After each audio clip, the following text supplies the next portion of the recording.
Hello and welcome back. You're listening to Let's Drone Out. So that must mean it's Thursday, roughly 8 p.m. And we In one are, of country, at course, least. Very roughly 8 p.m. I know. And of course, we are joined by everyone's favourite moustache, Stephen. Hello. Good evening, everyone. Everyone's favourite Canadian, Carl. Howdy. And I'm Brighton Till I Fly. Hello. Yeah. So, Jack, I received something in the post addressed to Mr. Stephen Belrick Shiny Video Stuff Esquire, the third lieutenant. Do you know anything about this? Yes, sir. What is this? We're not sure whether we can show the contents here because this is top secret. Let's Drone Out business here. This is Hey Alpha Charlie. I believe you watch Flow State. Do you want to come on and chat about it, dude? Like, send me a message on Discord if you want to talk about it. Ooh. Because I rewatched it. Now copyright friendly. And what do we have behind here? On my word, the one, the only. The dog shite dive. Oh yeah. Hashtag shitbin. The one, the only. And it looks like we've got someone's happy endings as well. Oh, happy flyings, right? Yeah, are you gonna? Yes. It's like kind of a grey Sonic the Hedgehog. You can watch Flow State on so if you sign up to Plex, it's free on Plex. The only thing is there's a few adverts in between. You know, you watch it, but you can watch Flow State. Yeah. On I posted the link, and then there was a hissy fit, and apparently Bardwell told other people to take it down. But yeah, we had the link on the LDO Discord. So if you search for Flow State on the LDO Discord, you should be able to find it there. Yeah, you don't actually need an account or sign in to watch it. No, No. I'm watching it now. Yeah, but I think Bardwell was trying to monetize it, but he should be getting kickbacks from the advertising on that anyway. He wanted to shift all those hard copies. He's got a garage full of DVDs, I think. He wants to move the physical in the realm of, or in the era of non-physical media. Mm-hmm. He's got, the man now has a lifetime supply of drinks coasters. Yeah. Don't we all? Did he make you take it down because he's still got loads of physical copies he's trying to peddle? Well, he wasn't ready to launch, I think, was the phrasing. But yeah, it wasn't me he made take it down. It was someone else. After I posted it on their forum, then how did it get on Plex in the first place? Made to take it down. He's published it. That's one of That's what I mean. Yeah. Yeah, he syndicated it out, and it was one of the distribution platforms that he syndicated it to, and it was the most accessible international one. So, you know, I suggested that if people want to watch it, obviously you can't go to the cinema. It's not on like Amazon or anything. You couldn't buy a physical copy in my country. I'd have to buy it in the US and wait for snail mail to get from the US, which takes like about 10 times as long as stuff from China. So I was like, well, we just watch it online. It's the 21st century. Why not? I mean, I guess it makes sense. Like if the place where he thinks he can make the most money is through the DVD sales or whatever they are, if it's what is it? DVD or Blu-ray, yeah. Then that makes sense. But yeah it's just not convenient. If you're in the US, I'm sure that you probably get a DVD from wherever he is in Knoxville out to where you are in a sensible amount of time. But Europe, and then you've got to deal with tax and all that rubbish. See, the problem for me is I would have to go buy a DVD player or Blu-ray player to even actually watch that. I don't even have one in the loft. You can play DVDs on your Xbox, can't you? That's true. On my Xbox 360, I sure can. You can play DVD, but you can't play Blu-ray. Yeah. I'd have to go to the loft and get a DVD drive out. Yeah, I can play them on my PS3, Blu-ray and DVD. So nice. But then you should buy you should buy two of them. You should buy a Blu-ray and a DVD just to do it. No, well, for Bardwell. I mean, it was okay that there was like a middle third of it that was just the FPV Freedom Coalition, and it wasn't. I don't think they did a persuasive argument. A lot of it was just, oh, freedom, rah rah rah, and lots of people standing around and with tents and placards, and not really. Kind of lost me a bit then, and I just fast forwarded to get to the actual flying and discussion of the hobby, which was a bit more interesting. I've always wanted to do a commentary track on it, and this is a question for you, Carl. Like when you watched it when you were first getting into FPV and everything was new and exciting, but you did have me like there as well. Yep. And you literally saw my piss boil because yeah. But like now that you've gone back and like watched some old stuff, and like fact checked me, shall we say? What boiled your piss? Well, admittedly, it was designed for them to be an argument about the freedom, don't remote ID's bad or whatever, and it's against the constitutional rights or whatever. But I found that they super like, do you know like wartime films? Second World War films. You know how like it's almost if they're saying without America we would have never have won the war. And that's the typical American war movie. America was the only army that fought against Germany in the Second World War, according to American war movies. Everyone else stood around and asked the Americans to help and cried. Yeah, but you have to remember who's making those movies is the Americans, right? So. Yeah, of course. Yeah, it's like propaganda, but it was just how much it got American washed, as in like there was photos of Chad Nowak. Because he's Australian, no one mentioned who he was. Yeah, and that's where it lost me, because it was also centered on their politics, and American politics are just like corruption and lobby groups. It's like, what's the point of even covering it? You might as well just piss into the wind. Yeah, and it was like they, any views expressed by the guests this show are personal, may not affect the views of others. And the other thing that really sort of like done my head in was like Banny won the whole like, was it Drone Nationals or whatever out in out in Dubai, and like they covered that, and there was photos of Banny, but no one said his name. They were like,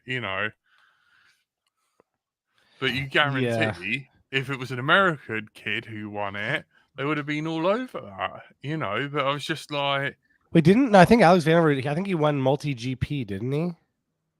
Or maybe there was a Vanover, right? I'm talking about Banny. Who?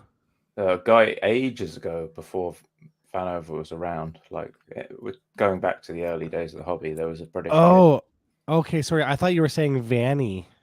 No, Banny, B for banana. Ah, okay. It's the British, or that's my AirPods not coming through properly. No. Sorry. I mean, it was interesting to look at some of the maneuvers and the evolution of flight styles and stuff, but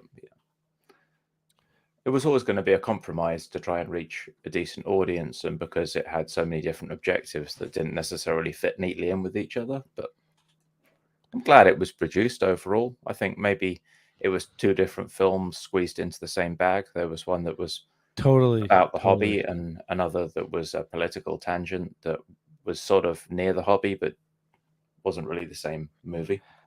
I'll be honest, I actually did enjoy watching it the first time through. It was I think it was when it started getting into like the politics side of stuff that my brain just kind of shut off, and I was like, I live in Canada, I don't know about any of this stuff, and it doesn't pertain to me, and I'm also like a noob, so like You know, I mean, obviously we want freedom. We want people to be able to fly their drones and do what they want. But, you know, I wasn't really. It's all so dependent on which country you're in. The laws all seem to want the same thing: fly in safe areas, stay below a certain height, stay below a certain weight limit, unless blah blah blah. Yeah, they're all broadly the same, but the local coverage and how they approach it seems to vary immensely country on country. Yeah, I don't think people are doing any sort of let's fight the power here. No, it's going to recognize that you probably want to kind of be responsible, and you're not just going to go and try and rip 5-inch quads outside of schools and stuff. It's not. Yeah, and like diving like buildings in big downtown city areas. Yeah, that's super bad idea, right, guys? Yeah. Unless it's a public holiday, in which case, you know, it's fine. Yeah, public holidays, and then you find an SD card. That's awesome. It's a special exemption. I think that's like when you've inherited from the old English bylaw system. It says if it's public holiday, you can, like, you know, shoot people and dive tall buildings. It's fine. Yeah. No. Oh, looks like Richard Warwick in the chat is asking anyone heading to FPV Drone Fest. It looks like. Oh, he was also asking about who.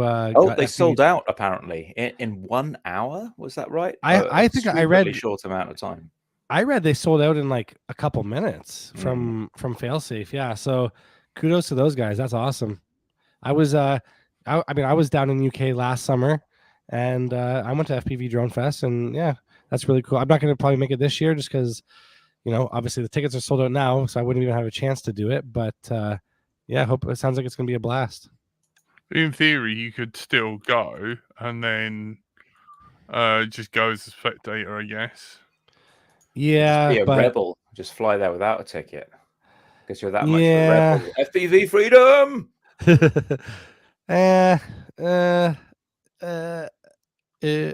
I don't know. Yeah, I'm sure everyone going there will have a great laugh. Yeah. Oh yeah.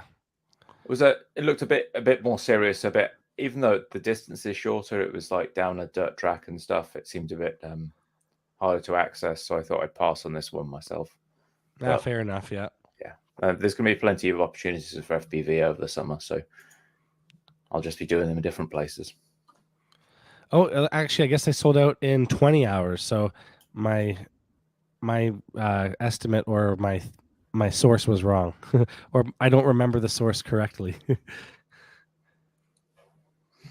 Well, good luck. You know, I hope they end up syndicating this, and we start to see little gatherings around the country. Because one of the big learnings isn't just, you know, let's run a website, let's sell tickets. It's, you know, how to organize it, how to get it approved with the local council, how to cut through the red tape. And FPV Freedom Line isn't just, you know, shouting, getting on YouTube and moaning. It's learning how to work within the framework of the law and how to, you know, be responsible pilots so that generations of pilots after us can continue to enjoy the hobby. Yeah. You know? Yeah. Well, that's really cool. That's like, so, well, they've done it for a few, like, you know, a bunch of years now, I guess, in a row. So, you know, obviously it's been successful enough that they continue to do it, and they keep getting sponsorships, and they're getting the approval from whoever they need to be able to actually throw it. So that's awesome. That's good for the hobby. It's good for the community. There's great parts of the country that, you know, would be amazing to do FPV in.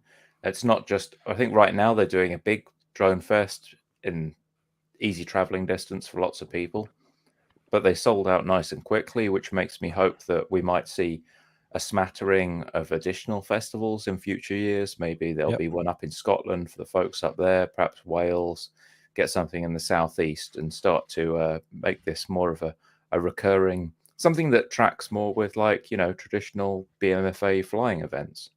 But, you know, cut through the red tape, get the council approvals, do it all safe and above board. How did you get on with the whole? Do you remember we had like a little chat about, you know, like getting regulated and stuff, and I was speaking with Frank about this on Saturday about you know, there's an A cert for FPV you know, that has got nothing to do with like line of sight. Did you look into any more of that? Did you get anywhere? Yeah, I had a comment from Chris Bradbury and comment in the chat there from Alpha Charlie FPV. You will see some smaller one-day festivals next year. So you heard it here first, folks. There's going to be smaller FPV drone fests, all right? Sweet. So that's Banny. Banny Banny's the kid being choked out. Gotcha. Yeah. Surprisingly, I'm not surprised Chad's doing the killing because he's zany and fun like that. But like earlier on, there was like a name tag at the bottom, but it's like, who's this guy? Who's this guy? Okay. You know, like he's in the interview, and obviously that's Steele. But yeah, they never say, oh, by the way, Banny won it. And then Chad is only ever talked about in that's David. Like, as like maybe mentioned his first name, never the second name. So if you do want to look him up, have a clue. Yeah, you wouldn't have a clue. Like, and if you did they talk about Trappy that much in it, or Trappy's in it? Oh, okay. Yeah, Trappy. It was. I haven't seen it for a while, so my memory isn't the. Yeah, like my argument definitely a who you know aspect. It was a lot of it was like Bardwell and Friends. Yeah. Oh yeah, you're right. No, Trappy. He was. They did a whole segment on him in it, didn't they? Or like he was. Yeah. I mean, Trappy is American, and he was the one who kind of had that first lawsuit that they had to then settle on it, so it was over and done. So it didn't like keep going back. But then obviously the thing is with Trappy is he lives out in Hong Kong, so like and they managed to like get him and like record him, and it was just like no one. I don't know. I just kind of felt a bit sort of watch out for Flow State 2. Yeah, this time it's outside America. I don't think it ever will be. I mean, we've burnt our bridge because of someone actively dislikes us. So I don't think LDO is ever gonna really get a good shout. And a lot of the people who kind of were back and like a big deal, like Boris isn't around anymore. Like no one's heard from Metal Danny at all. Blackout had someone asked where they went. I think he had a reputation for living up to his name. A little bit of a problem with alcohol, maybe. That's just speculation. None of us know. Well, I thought I heard it from someone who said that wasn't speculation. That was a kind of a fact amongst the group.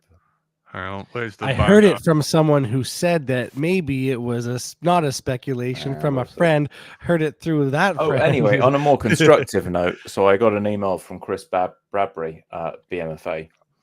So I asked, saying I've flown multi-rotors for a while. I'm looking at FPV certification. How do I get the A cert? And the reply is you can do any of the A certs with any club examiner. That's it, apparently. So, which is odd because I've asked previously, like conversationally, to clubs, and they've said, "Oh yeah, no one here really flies multi-rotors. We don't really know what's going on." So, technically, you can do the certifications with any club examiner, including the FPV racing certificate. But a lot of them, I don't know what's going to happen if you ask a club examiner to test you for FPV racing and they're flying like gas airplanes all the time. I don't know how that's going to go down. Maybe like, surely there's like shouldn't you be like at least 50 foot off the deck at all times because you might crash into a tree? But there must be like some sort of database with like, the like specific examiners or, here in Canada, they have they're called flight reviewers. A certificates with any club examiner, so you should be able to reach out to any of your local clubs to find support. That's from BMFA.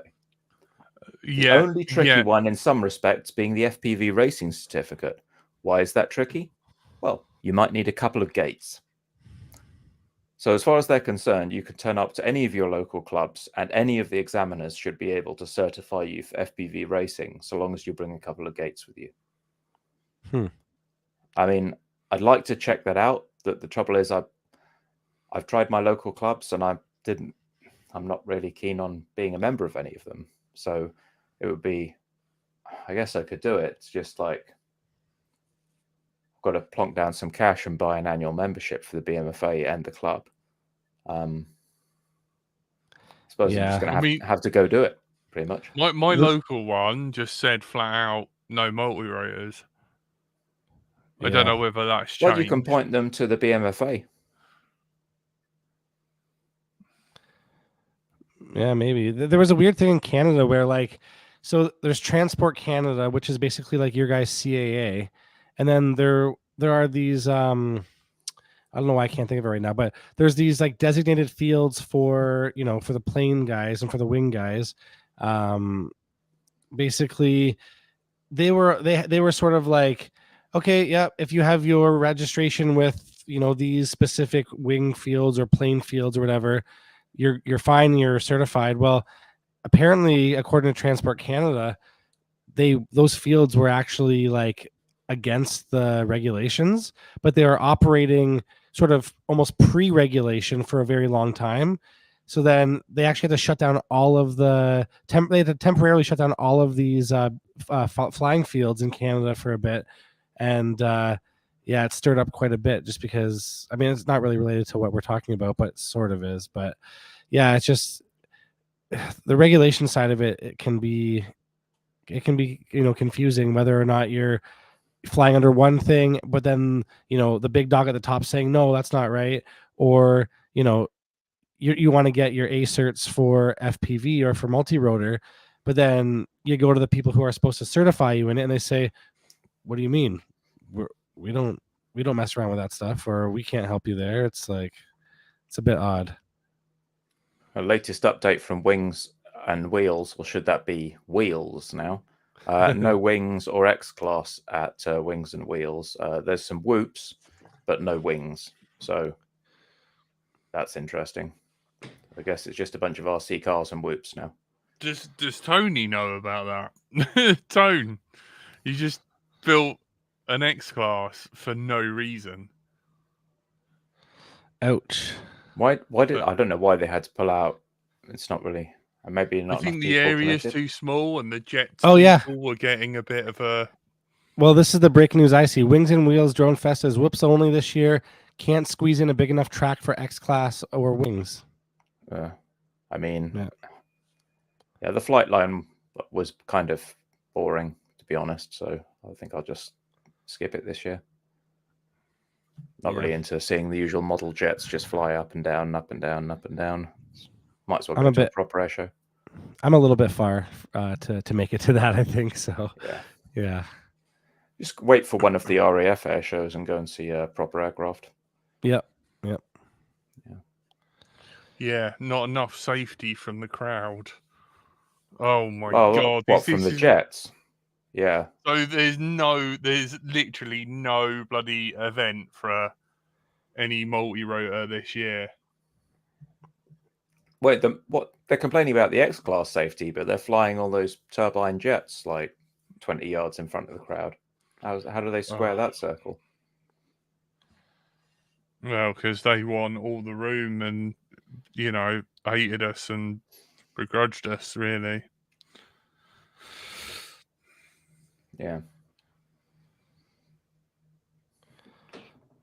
Weird. Whatever. That's it. Nothing to go to this year. Pretty much. No. Other than carry on flying as you were, I guess. Even more reason to go to FPV Fest. FPV Drone Fest, yeah. Yeah, syndicate that stuff, guys. Come on, ASAP. Hold X-Class. on, Tony. Hold on, Tony. How about we cut down that X-Class and put some 40mm props on? Oh, wait, 35mm props on your X-Class. Then you're good to go, mate. You can run it as long as you run 5-inch props. with props. No, not 5-inch props. They've got to be 35mm props, which, considering the motors are 42, means that the prop is actually smaller than the stator of the motor, which makes I'm not sure how. Do you reckon you could get away with that? Put on. I mean, he'd need to run like 24S at least in order to get any lift. It might as it would just be for comedy. It'd be like whistles. Yeah, just have a a ducted X class would be hilarious. Yeah. Had a jack emergency then. Oh yeah. And they set fire to the field. Oh, what the planes did.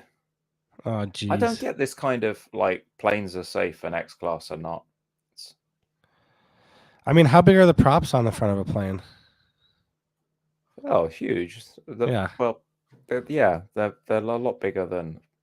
We're talking like proper scale aircraft. Some of these, so they'd be 12-inch plus props at least.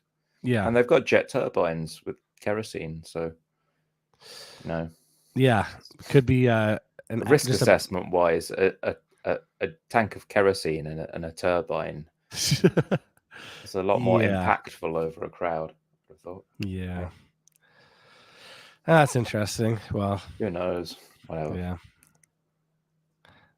Oh, Dominic said they've all got batteries or fuel and can all catch fire, right? Yeah. And Numbskull says up to 2-foot props. Wow. Yeah. Slice an arm off, right? Like. Yeah. I don't know, man. It's just the traditional message, like Jack was saying, with flying clubs. Yeah, you're welcome, and until we find a good enough excuse, in which case, no, thank you, go away. Yep. Whatever. Oh well. Yeah, it won't be a problem forever. I mean, they're all very old, so. Fair enough. Yeah. I was just gonna say, you been out to any flying at all the last little bit, or? Yeah, I got the 10S quad stuck in a tree. Oh, so there's that. Ouch! You got it down, I'm guessing. Yeah, eventually got it down, and then I plugged the batteries in again, and the ESC didn't initialize. Oh, so I did the only sensible thing and ordered another 4-in-1 12S ESC. Oh, this time not from FETEC. No, I got a Neutron RC. And I've asked Alka, the guy that does AM32, and he says, yeah, I can support that. And he's put up a firmware build for it. So going to do a little test out, see how that flies on AM32, which I think I trust a bit more than the FETEC one, which just seemed to initialize really badly. It would, one motor would initialize quickly, and then the other two would go, and then you'd wait like a couple of seconds, and eventually the last one would come in. And I checked the wiring loom, like checked the JSTs. It was all perfectly connected. The wiring was all clean, and I desoldered, resoldered everything, and yeah, it was not great from the outset. We shall see. But I did have lots of fun flying the 3.5-inch. So I zipped through the trees a lot with this little 3.5-inch with walk snail on it, and my wife was there with a dog, and dog was very calm and relaxed about being flown near. I purposefully didn't try and agitate her because I want the dog to be cool. Little Bob the dog, want her to be cool about quads. It's good. I'm quite impressed with the distance I got out of walk snail, even in quite a dense overgrown area, because I was flying in this like clearing in the middle of the woods, and had some visibility down some paths. So I was zipping along some paths and going back, and yeah, it was great. Took quite a bit of distance to get breakup on the walk snail system. I think it did better than DJI. People say, they're about the same, but I think when you start to go in heavily wooded areas where there's a lot of detail on the image, the DJI would turn into like a load of bathroom tiles of green and brown, just a little mush. Whereas walk snail would hold in there a little bit. Yeah, it was good. Yeah, that's interesting. I haven't really done much flying in the past week. Actually, I haven't done any flying in the past week. I've just been well, the thing is, for me, is I have so much footage to catch up on, and for editing that I mean, I would love to go out and fly more, but then it's like I have such a backlog. I've got other stuff to do, so it's it does make it tricky. But yeah, no, nothing new and exciting for me. But I did order actually. I just bought I got the Kiss Ultra Mini one, the small Ultra V2 mini board. Mm-hmm. So I'm hoping to build up a little whoop, some kind of cine whoop. I don't know if I'm gonna do like there's a few of them. There's not the Cinelog, but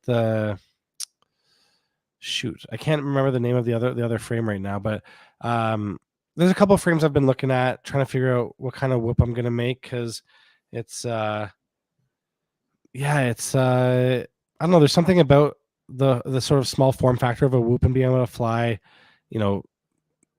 differently than a 5-inch. Like 5-inch is fun freestyling and everything, or even just cruising around, but you can't really send a 5-inch into indoor space, or like So you're gonna build something, or just buy like a Mobula 65 or something, one of those classics?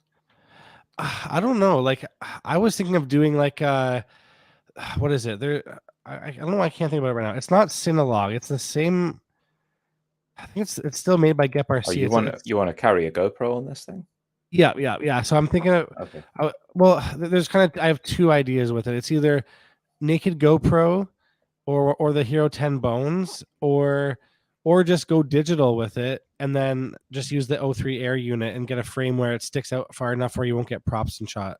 So I guess with most cine whips, though, you don't really have to worry too much about that, I guess, depending how you mount the camera. Exactly for filming, even at 0 degrees. So you should be clear. Yep. I do remember Tony saying that while he could fly he had a 3-inch Cinewhoop, and while he could fly it indoors, the amount of thrust it took to lift, because it's quite heavy. Yeah. You can't just fly it over a table. It'll knock everything off the table.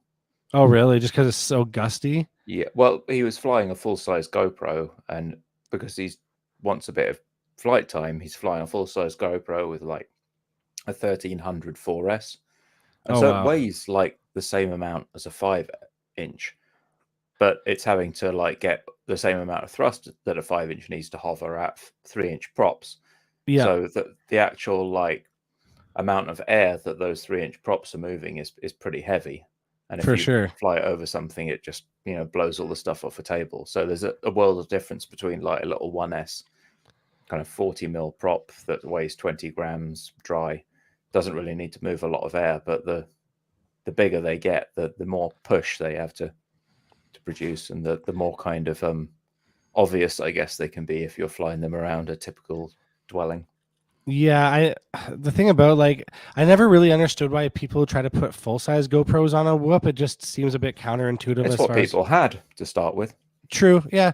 I mean, but these days it's like, yeah, I guess it does take a whole other skill to decase a GoPro, though. It's like, it's kind of I guess it's a little bit tedious, and it can be costly if you screw something up. But I was chatting with I'm not sure if I'm saying his name right, but I think it's McCallis. He's on the Kiss Ultra team.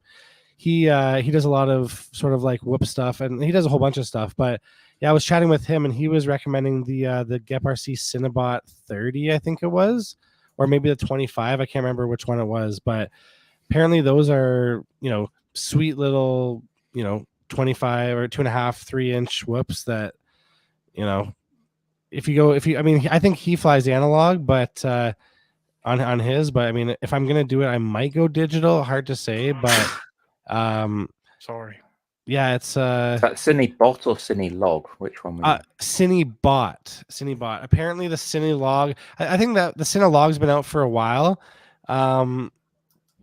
Yeah, so I'm not sure. I think the Cinebot is the one that's a little bit more new and improved sort of stuff. So I remember Gep RC, when this craze arrived, they were doing a lot of models, and they seemed to get pretty good reviews, even from the likes of Bob Ruge, who's notoriously fussy about what he likes and doesn't like in quads. He reviewed a couple of the Gep RC models and quite liked them. Yeah, well, and there's also even like the Axis Flying Cineon 30, and they're all and they're basically all in the same sort of category classification, but they do seem compelling, man. They seem pretty looks cool. Very light. Yeah, the Cinebot specifically, it looks more like the traditional Whoop where you've got the plastic frame with the little kind of pyramid canopy in the middle. It's like one of those but inverted, so it's a pusher with a carbon fiber brace that's mounted on top of the plastic frame, and then typical kind of camera cage and things put on there. It looks pretty tough. Looks nicely designed. Yeah, it's it does look it does pique my interest. Let's just say that, because I don't know. I mean, whether or not I need a Cine Whoop or whether I just want one, I don't know. But it would be really cool to have something small, compact. That would you be flying in the club? Because you do some club photography now and then. I mean, I guess technically it could be a possibility. I mean, I know the club does already have a FPV Whoop guy, who's actually a buddy of mine, actually. So I don't Maybe know why you could team up. He could get in on his insurance and permit and give it a spin around the club with. Yeah. Well, see, the thing is, while I'm there, though, I'm busy with my own camera. So like he's doing the video stuff, or the Whoop stuff. I'm doing the camera stuff. But that would be pretty cool, though. Even just being able to do practice run before the club's even like open, just be cool to see what it's like flying in that type of environment.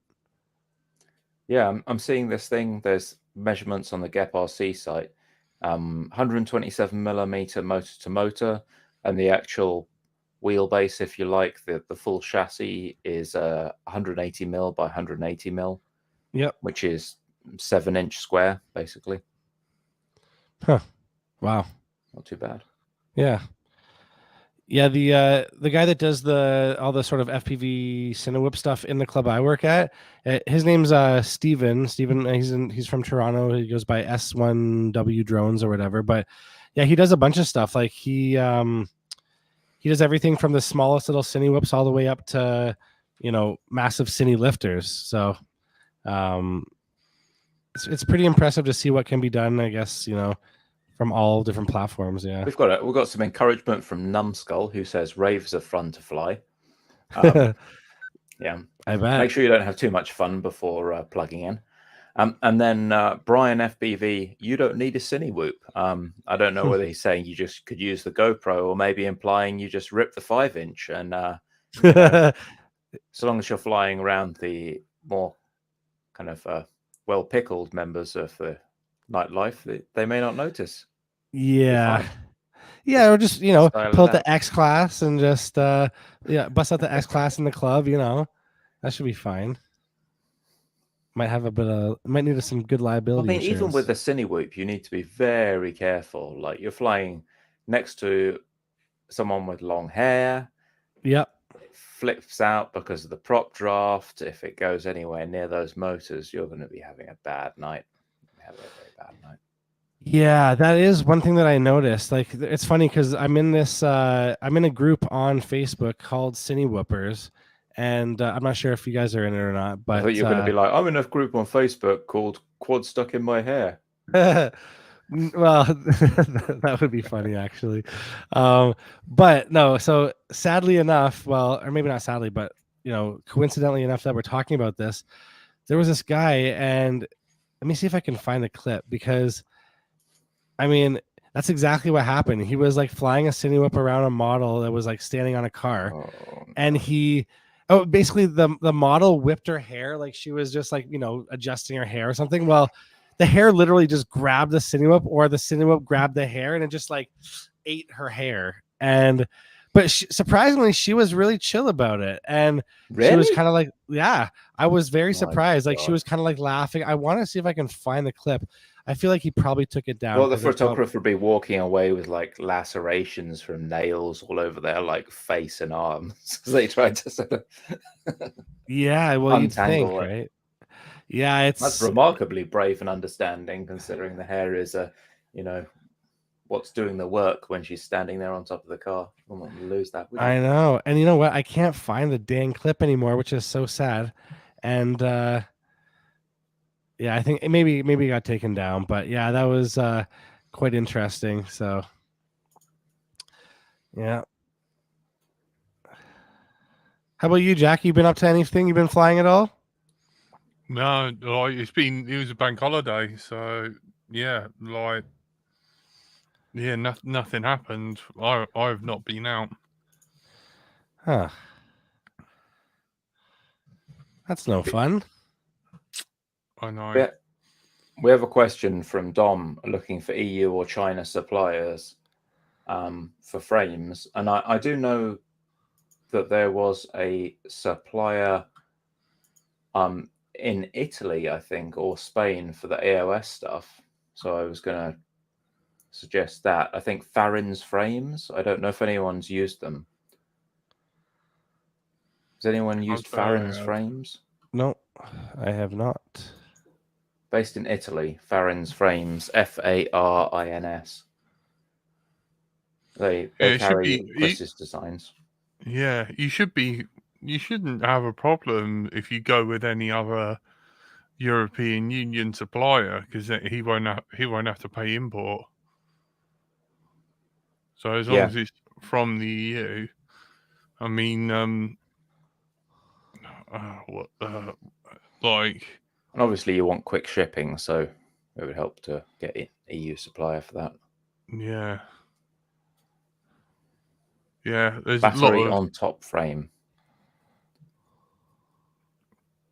You know, there was the German one, the NT company. Like, you could ask in the Kiss Ultra Discord or ask Alexander. He's probably got a few contacts. Because all those guys, you know, they're all still part of the European Union. As these guys here. Huh. Nice little, like, braced arms and stuff. Chris Russell would be proud. That is, it's his frame. Yeah, it's it's the European cutting place that he's got to do his frames. So, the AOS. That's what I've been flying recently. And he's got the new faceplate there, which is designed to take these DJI 03 cameras or the other cameras that have gyros in. So I think you get some inserts that go between the frame plates and the camera for a bit of vibration resistance. Yeah, that seems to be quite popular. I haven't used it myself. Sorry? How we went really, really small. Because like the VTXs started to get really tiny and everything. And then, you know, DJI's come along and now frames have to be bigger in order to incorporate the air units, the Vistas, and then the 03 air unit. Racers are still using 14mm cameras. I mean, there's just more of a split between freestyle and racing. Racers are obsessed with super light stacks, and they're still down at 20mm. I think everyone's using 20mm stacks now, but the 14mm cameras, it's hard to find a racing frame that takes a camera bigger than the nano size now. Yeah. I was going to show you guys something. I don't know if you saw this on Facebook or not, but so check out this disaster. So basically there was some kind of Cinewoop pilot that was flying at EDC, which is a big electronic music festival I think it's in Vegas. And as you'll see, he's flying over the crowd, and I think he whips around the DJ, and all is well. And that, so yeah, you see him, he's kind of whipping behind the DJ here on the stage, does a little orbit, and turns around. I think should be turning around in a moment here. Yep. And he's, kind of doing a little crowd cruise. And then I don't know what happened, but oh, look at that. Just crashed right into the crowd, right? Well, where's the video? It was actually, this girl got the drone crashed into her face apparently, and it was all caught in her hair, and they got the drone. They kept the drone afterwards, but this was the drone here. So I'm not sure if you can tell what that is. Obviously it's some kind of digital thing. It looks like the GoPro is on some kind of interesting looking mount there.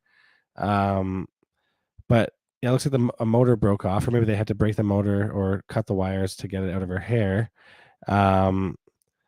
But I guess afterwards, yeah, they just had a free drone, which is kind of funny. But again, this girl was like super chill about it. She wasn't even like, she wasn't mad. She was like totally okay with it. And I'm just like, wow. Like how, oh, you're muted, I think there, Steven, yet. Well, yeah, I mean, you just got to get ready for the drone to hit, you know? Yep. Oh yeah, like Dominic says, at least it had prop guards on it. Yeah, like, I mean, I feel like it's still. I feel like even that size of drone to the face, that carbon fiber to the face, probably wouldn't feel very nice. But some other carbon fiber. At the same time, I feel like I might potentially be okay with it if I got to keep the drone afterwards. I'd be like, oh, I can fix this, and oh, now I've got an air unit and a naked GoPro and a bruise on my face, but the bruise will heal, and I can repair this this drone. So, yeah. Why would you fly any system? You should be range testing that with like a substantial amount of noise tolerance. You shouldn't. Well, see, I wonder. I don't know what happened there. It kind of looked like a fail safe. It was a bit weird, but it looked a lot like a fail safe. Yeah, and I mean, there's a lot of transmitters and stuff going on at those types of festivals where like they're sending video. They've got wireless lighting control and stuff like that might be blasting mics, out. Yeah, wireless mics. The mics, the video sends the Well, I'm glad no one was hurt, because the last thing you want is like once again demonized because someone got hit in the face when they were trying to enjoy themselves at a concert. It's not what you want. Technically, didn't she steal it if she didn't give it back? She just how would she have known whose it was? Yeah, I mean, if someone like crashes and something flies off their car and hits you in the head and you don't notice it till later, have you stolen it? Like, no, well, she noticed it. It did smack her in the face. I think that's ample reason to keep it, and like oh, to be fair, it's almost you take it off the floor and then be like, well, what? I guess we got to give it back, and then you're in the middle of a stadium with 100,000 other people thinking, where do we take this? And the instant they finish the gig, it's like open the doors and throw everyone out the stadium as quickly as possible. So they're probably just like, now we're in the street and we still got this. Hi, I have this drone. I would like to return it to the rightful owner. It's like, yeah, well, show me this quiet nerdy people. Yeah, it should have been. There could have been some kind of like potential, lawsuit even with that, right? Like, maybe, but yeah, who knows? It did make me wonder, like, why these people go and see DJs, because the guy's just standing on the stage and he's like pressed go on a sequencer and then he just jumps up and down and waves his arms like he's like pretending that he's pressing buttons on his mixer and stuff. Dude, I literally work in a club, so I see that every weekend. It's like, at least get a chaos pad and make it look like you're busy with something, Yeah, outrageous. Well, I will say there are still DJs out there that do mix live on the spot. So yeah, do a bit of beat matching, Yep. Just work for that applause. Oh, actually, one thing that's kind of funny about you say that, work for that applause, right? Well, I saw this DJ one time on the mixer. He had programmed a button that actually triggered an applause sound with some reverb on it. So it made it sound like the crowd was like going crazy. I'm just like, dude, smart thinking. Like, damn, that's a way to make it seem like the crowd's really into you. But that looked like battery sag, probably. Oh yeah, those batteries only last like what, maybe 2-3 minutes at most. I don't know. I don't think that was. Well, he'd have had to be. Well, assuming it's he that's flying it, the drone pilot would have had to be pretty dumb to be flying over the crowd with the battery dropping out that much. Yeah. If you're flying at a live gig, you're not flying your batteries down below 3.7 volts a cell, are you? You're going for like landing time, swap. Yeah, you're giving yourself a good buffer room, and then even if it's like, you got to play on the safe side, right? So yeah, I know. At least. I just think if the girl did get caught up or hit with that drone, you think she would have contacted the organisers and been like, who was flying that drone? Yeah. Like, who the F did this? Yeah, because I got hit. Surely there'll be like some sort of like, apology at least for her.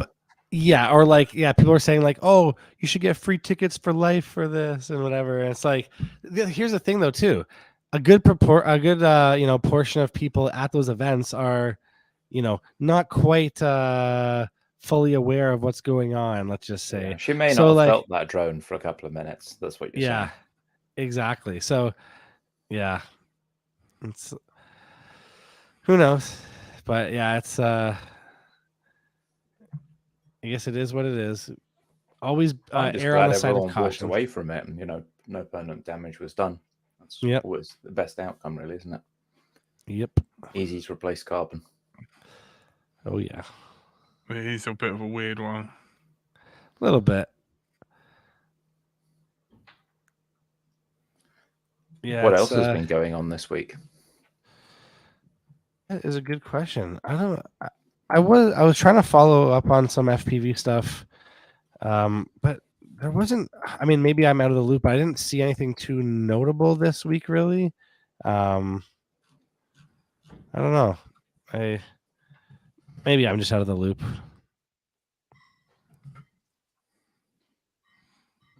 Okay. I flew last weekend, not this weekend, but last weekend. Tried the O3 Air unit, and I don't know whether I mentioned that live on the show. That was kind of interesting. I think you did mention it, where it kind of gave you a bit of an uneasy feeling. Yeah, a little bit motion sick, not too bad. And I now fully understand what Stephen was saying about the whole like tree blurry, in focus mode. Like you kind of like moved, like yaw a bit, and the sort of like walls either side of your head, those bits were like very, very blurry. Weird. So, I mean, but it was good. What's worse though? Is analog breakup worse than that, or would you prefer that over analog breakup? I'm just used to. It's different. I don't know. I'm used to like analog breakup, and if you do have a problem, it kind of like lets you know. So there's like a little bit you can do about it. But I can't see the details of like the tops of grass, and everything is like so painfully sharp. Like, even I've got astigmatism in my left eye, and I was able to like adjust the optics because it wasn't the Integra version, and I got to try it out, and it was pretty incredible. I don't know whether I'd really want to spend. I don't feel like I'd want to spend that much on that system to just get that, and for freestyle, like. Yeah, and then also have to update your frame to actually make it work with it too. Like and shit. Yeah, there's a lot kind of. Yeah, I just for the little amount that I fly and the weather in the UK, it was like it's like this Tyrannus. Everyone was like, "Oh, you've had the Tyrannus years. This is a 2019 model." I did not get this via the first batch, and then I had to order it from Banggood back when they were a thing. So I got this late 2019. Then it was lockdown for 2 or 3 years. 2023, I was in my operation, so I missed that year of flying.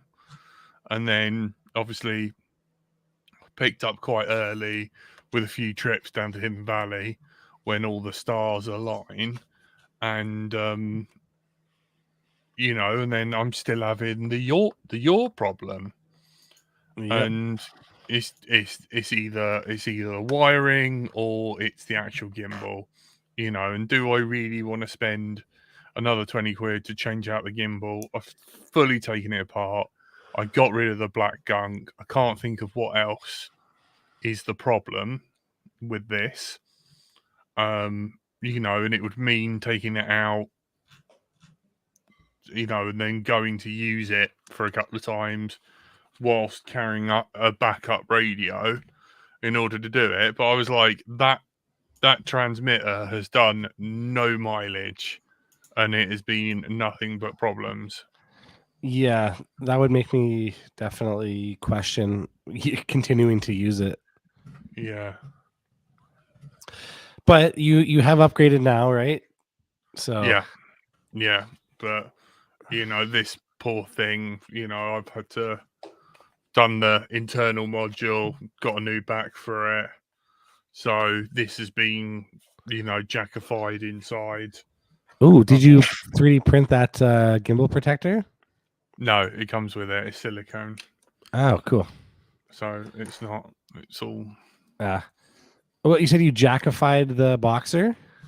Yeah, it had a 4-in-1, and I was like, it needs a ELRS inside it, so that way I can have, I can then start thinking about, using the module bay for Ghost. Using the Ghost, yeah.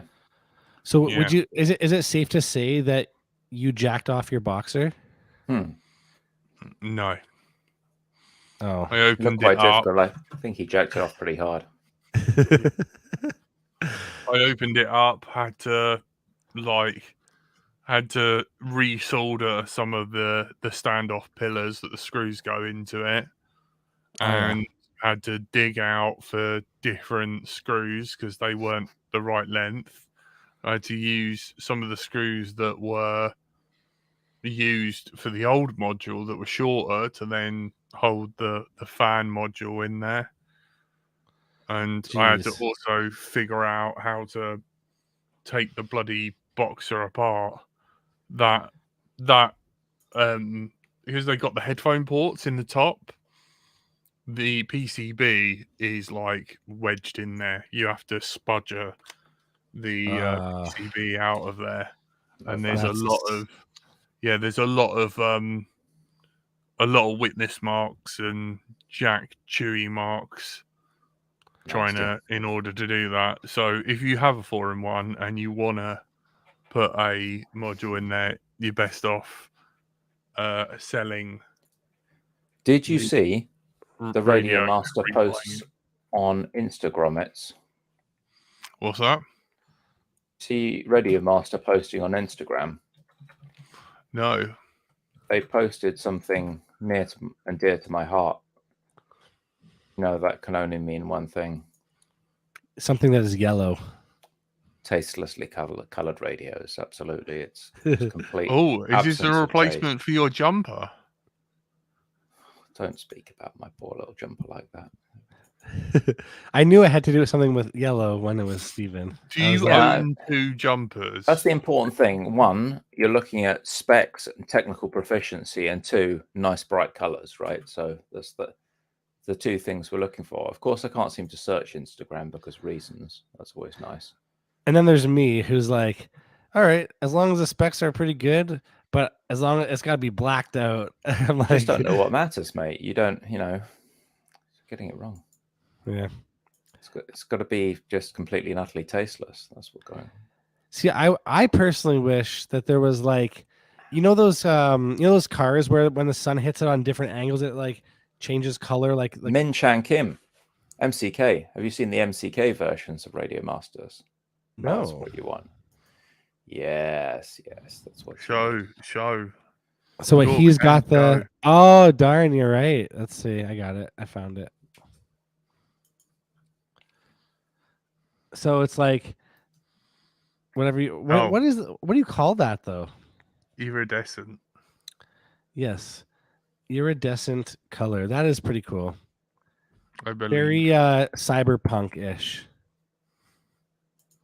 Kind of. Yeah, I think they did a pretty nice job on that. It's kind of it's a fun move. Cool. If you do like the bling, for our audio listeners, what you're looking at is absolutely iridescent, sort of moving between turquoise and purple and gold as it hits the light. That's pretty Larry, unmistakable. But let me just present some more tastelessness here, just to show you the horribleness that we're talking about. Needs more seasoning. If you thought that, Radio Master just being red and gold wasn't enough, check these puppies out. Oh my word, look at that. I would say the yellow one is the best out of all of them, to be honest. Well, I mean, thank you. Thank you for towing the line. That is absolutely Happy Meal, correct answer. I mean, I don't know. The green is like, I don't know. Is that more you? That one is a little greenish. It's on the green side for Steven. Oh, carry on, Stephen. Oh, yeah. I think it's the gloss easy wipe sex toy. Sort of plasticky. Polish it up. Yeah, very Ann Summers. I did like the clear nostalgic kind of style case. That was cool. It looks like they've got kind of that car style clear coat where it's got real high gloss where the light hits it. It's quite fun. And Sakura Pink, which is a kind of translucent pink. Oh, have they got I like that one. I like that one. If you want to see the guts, N64. there's the transparent. N64 style, yes. You're going to fly better with something like that. I mean, it's no question, right? Without a doubt. Yeah. That was, what? Speaking of N64, that was really cool that they did that. I would just have to say. Oh, the crystal colors. And then there's this guy as well, which caught my eye. There's that is a bit of you. Come off it. The Radio Master, lemon yellow, matte as anything. How could you say that's lemon yellow though? It's a bit too green. It's a lime green, not lemon yellow. That's the your screens are not calibrated. Dude, it literally says look, there's the one that you're calling yellow. Green. There's the other one that's definitely they call it yellow. Bright silvery green even on that Instagram. That is clearly yellow. Yeah. That is not the same color as that. No. Well, even the description on that Instagram post, it says bright silvery green. So man, that's quite yellow to me. You need to calibrate your. You need to calibrate your monitor. Calibrate your. When were you last working with photo content? Speaking of probably that, actually the other day. And also the spiky sticks, which is another Radio Master thing they've been making a big brouhaha about. You might see that the stick ends are like little medieval clubs with millions of tiny spikes. Wouldn't that hurt your fingers? Actually, I have some, and you kind of recoil initially because you're like, that's weird. But then your fingers just don't slip. There's just perfect grip. So you just push them in and they stay. It's not like you need to hammer your fingers on them if you think about it. What you don't want is you move your fingers at an odd angle on the stick while you're flinging it side to side is for your finger to slip. So true. Yeah, it just stops the slippage. That's pretty cool. Still a lot of LO talk. It's promising. Will Steven abandon jumper? I don't know. That jumper is good. It's got the Asia 1 mini gimbals in it, which makes it pretty amazing. It gets really good battery life as well. We'll see. No. We shall see. Well, unfortunately, that is all we've got time for. It's been great catching up with you guys, and maybe we can stay and do a little bit of,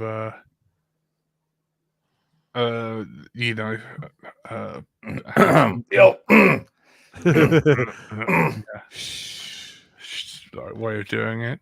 But anyway, you've been listening to Let's Roll Out. It's been a whole hour of just catching up, having a bit of a chill. It's nice to meet up with you guys. Curry, you were dearly missed, my friend. We miss our dad, our FPV dad. Don't leave us, Dad. Daddy. Come home. He won't be back next week. Cook us dinner. Maybe we could find something nice for next week. The show has been made possible and is sponsored by our lovely Patreons. if you have got a couple of dollars, it really helps out the show. You get bonus podcasts.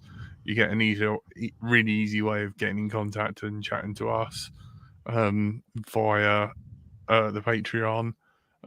We also kind of like hang out there.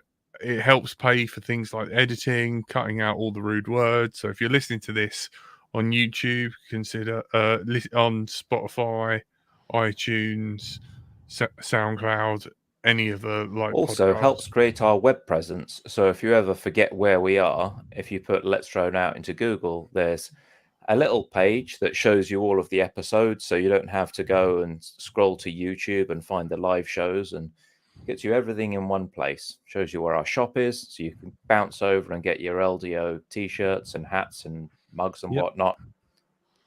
So yeah, I just letsdroneout.com. renewed the payment on that today. So thanks very much for Patreons. Yeah, thanks guys. We would be nowhere without you guys. So yeah. Also, don't forget, we're live every Thursday on YouTube. You've been joined by Stephen. Thank you, and good night. Cole. See ya. And I've been bright until I fly. Happy flying, as Painless would say. Thank you. Good night.